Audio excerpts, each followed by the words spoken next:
Polytechnic capsule के YouTube channel पे आपका स्वागत है। अभी तक हम लोग एनर्जी कंजर्वेशन में बेसिक्स ऑफ एनर्जी पढ़ा है, जिसमें हमने विभिन्न प्रकार के एनर्जी स्रोतों के बारे में बात किया था। उसके बाद हम लोगों ने पढ़ा इसी में बेसिक्स ऑफ एनर्जी में ग्लोबल फ्यूल रिजर्व के बारे में।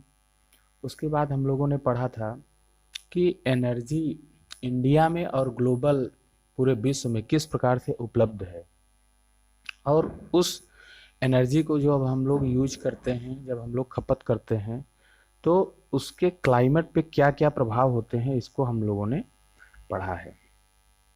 दूसरा चैप्टर हमने पढ़ा है energy conservation and EC act 2001। इसमें हम लोगों ने पढ़ा है एनर्जी मैनेजमेंट, एनर्जी कंजर्वेशन के रूल, जिसको कि ईसी एक्ट 2001 कहते हैं। उसके बाद हम लोगों ने पढ़ा था स्टैंडर्ड एंड लेवलिंग। आज हम लोग शुरू करने वाले हैं electrical supply system and motor. इस पूरे सब्जेक्ट में हम लोग बीटी बोर्ड के सिलेबस के अकॉर्डिंग चलेंगे। Electrical supply system and motor की बात करें तो इसमें जो है हमको सबसे पहले पढ़ना है types of electrical system, types of electrical supply system, supply system. यहाँ पे थोड़ा सा गलत हो गया है, ये बीच में इधर रहेगा सप्लाई सिस्टम।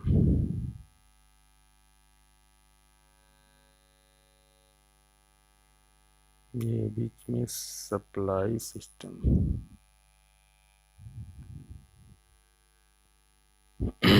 Supply system. इसमें हम लोग पढ़ेंगे विद्युत सप्लाई सिस्टम के प्रकार। इलेक्ट्रिकल पावर को पावर सबस्टेशन से उपभोक्ता तक पहुंचाने के माध्यम को विद्युत सप्लाई सिस्टम करते हैं। मतलब कि जहां से बिजली का उत्पादन हो रहा है वहां से लेकर आपके घर में जो इक्विपमेंट हैं, जो उपयंत्र हैं, जैसे टेलीविज़न हो गया, फैन हो गया, फ्रिज हो गया, एंड अदर जितने भी इलेक्ट्रिकल उपयंत्र हैं, उनको सप्लाई देने तक की जो क्रिया है वो किसके अंतर्गत आती है? वो सप्लाई सिस्टम के अंतर्गत आती है। सप्लाई सिस्टम को मुख्यतः दो भागों में बांटा गया है, एसी व डीसी सप्लाई सिस्टम। दूसरा है transmission and underground supply system. विद्युत सप्लाई सिस्टम तीन मुख्य भागों से मिलकर बने होते हैं: पावर स्टेशन, संचरण लाइन, वितरण लाइन। पावर स्टेशन का मतलब ये होता है कि जहां पर बिजली का उत्पादन हो रहा है। संचरण लाइन का मतलब ये होता है कि जहां से, जिस वायर के थ्रू या जिस सबस्टेशन से हम लोग बिजली को ट्रांसमिट कर रहे हैं, मतलब हाई वोल्टेज पे उसको ट्रांसमिट कर रहे हैं। तीसरा होता है विद्युत वितरण सिस्टम। विद्युत वितरण सिस्टम में वोल्टेज को थोड़ा सा डाउन किया जाता है, फिर उसको सबस्टेशन के माध्यम से, ट्रांसफार्मर के माध्यम से उपभोक्ता के घर घर तक पहुंचाया जाता है। इसके बाद हम लोग देखेंगे एसी सप्लाई सिस्टम का single line diagram, AC power supply system का एकल आरेख। इसमें आप लोगों को दिखाई पड़ रहा है कि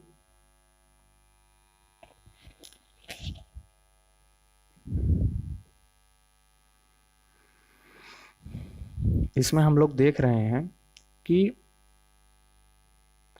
एक जनरेटिंग स्टेशन है, जहां पे 11 केवी का अल्टरनेटर के द्वारा 11 केवी का जनरेशन हो रहा है, 11 केवी वोल्टेज का जनरेशन हो रहा है। उसके बाद जनरेशन से उसको फिर हम एक स्टेप अप ट्रांसफार्मर पर लाते हैं, जहां पर 11 केवी को 132 केवी में बढ़ाया जाता है स्टेप ट्रांसफार्मर के द्वारा, स्टेप अप ट्रांसफार्मर के द्वारा उसको बढ़ाया जाता है। उसके बाद यहीं से हमारा प्राइमरी ट्रांसमिशन या प्राथमिक संचरण शुरू हो जाता है, जो कि 132 केवी पर होता है। फिर हम दूसरा ट्रांसफार्मर का उपयोग करते हैं और इस 132 केवी को हम लोग बदलते हैं किसमें? 33 केवी में, 132 केवी को फिर हम किस में बदलते हैं, 33 केवी में, और उसको हम एक रिसीविंग सब स्टेशन तक लाते हैं। रिसीविंग सब स्टेशन तक लाने के बाद फिर हम उसको दूसरे ट्रांसफार्मर में देते हैं, जिसको हम बोलते हैं द्वितीयक संचरण। मतलब यहाँ से हमारा सेकेंडरी ट्रांसमिशन शुरू हो जाता है। उसके बाद सेकेंडरी ट्रांसमिशन एक तीसरे ट्रांसफार्मर को देता है। ये ट्रांसफार्मर स्टेप डाउन ट्रांसफार्मर होता है, और स्टेप डाउन ट्रांसफार्मर 33 केवी को 11 केवी में कन्वर्ट कर देता है, 11 केवी वोल्टेज में कन्वर्ट कर देता है। और इस ट्रांसफार्मर से जिस वायर के थ्रू हम लोग सब स्टेशन तक लाते हैं बिजली को, वो कहलाता है प्राथमिक वितरण, वो कहलाता है प्राथमिक वितरण। उसके बाद ये प्राथमिक वितरण जो हमको बिजली, यहाँ से जो बिजली प्राप्त हो रही है, उसको हम लोग ले जाते हैं चौथे ट्रांसफार्मर के पास, और वहाँ ये ट्रांसफार्मर स्टेप डाउन ट्रांसफार्मर होता है। स्टेप डाउन ट्रांसफार्मर इस 11 केवी वोल्टेज को 400 या 440 ये केवी नहीं रहेगा, सॉरी,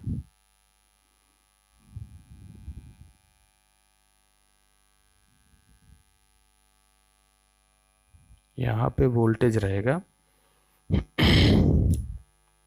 ये 11 केवी को 400 वोल्टेज में बदल देगा, और यहीं से द्वितीयक वितरण शुरू हो जाएगा, जो हमारे घरों में, या हम बोल सकते हैं कि उपभोक्ता को दिया जाता है। मतलब 440 वोल्ट उपभोक्ता को दिया जाता है। अब इसको हम लोग एक बार थियरी के रूप में देख लेते हैं, क्योंकि एग्जाम में थियरी लिखना भी आवश्यक होता है। तो यहाँ पर आप देखते हैं जनरेटिंग सब स्टेशन, सबसे पहला जो हमारा पॉइंट है सिंगल लाइन डायग्राम में, वहाँ आता है जनरेटिंग सब स्टेशन।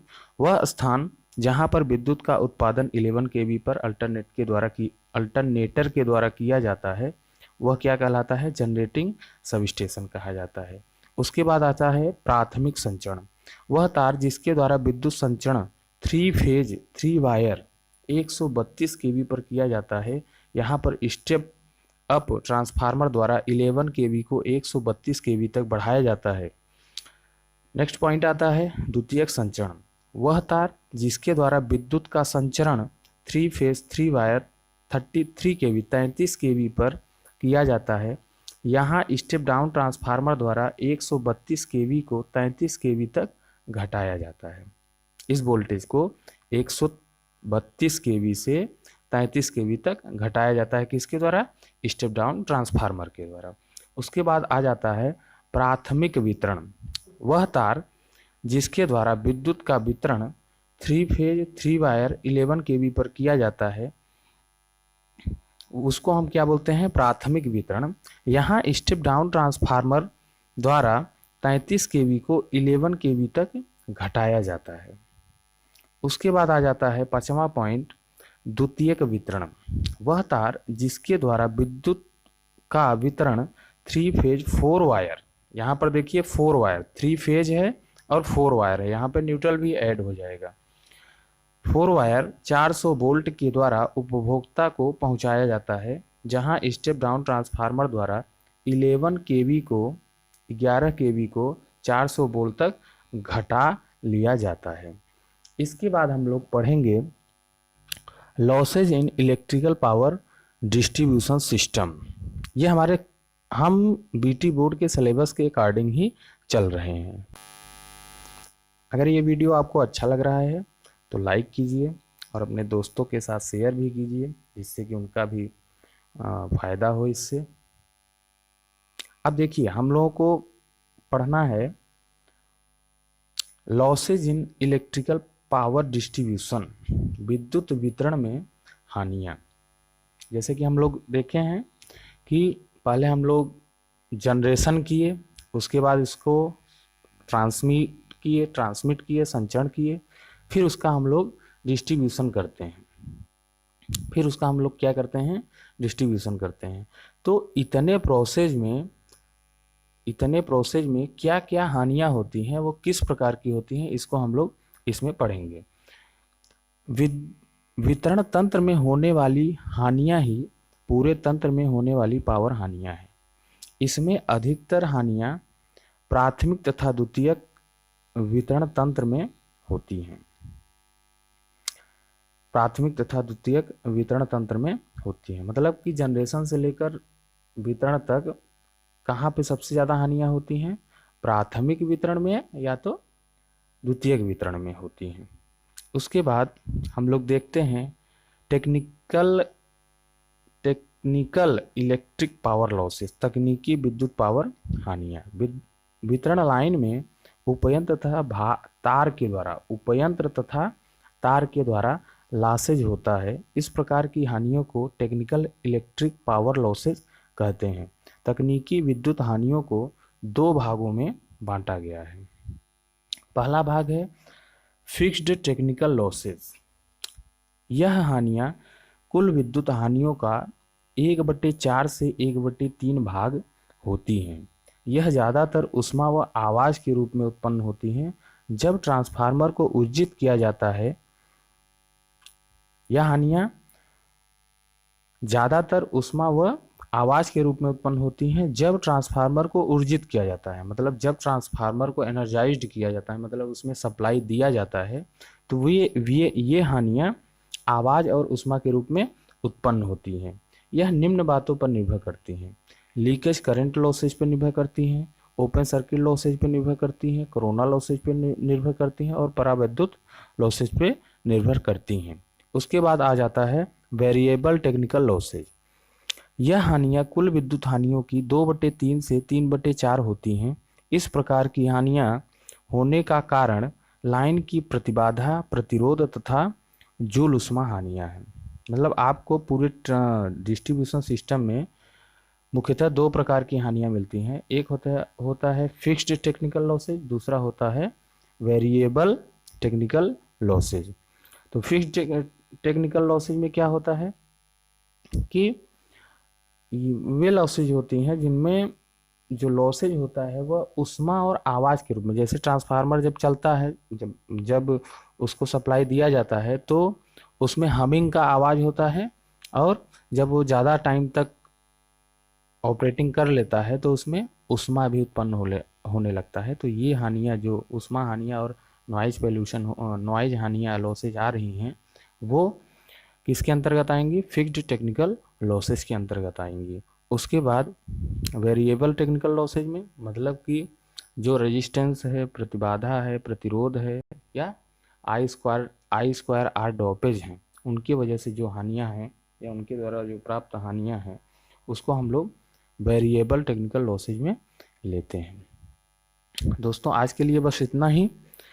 वीडियो को ज़्यादा से ज़्यादा शेयर करिए और अपने दोस्तों के साथ शेयर करिए, और इसको सब्सक्राइब करते रहिए। पॉलिटेक्निक कैप्सूल चैनल हमेशा ही आप लोगों को नया नया सिलेबस के अकॉर्डिंग नया नया सब्जेक्ट लाता रहेगा। धन्यवाद।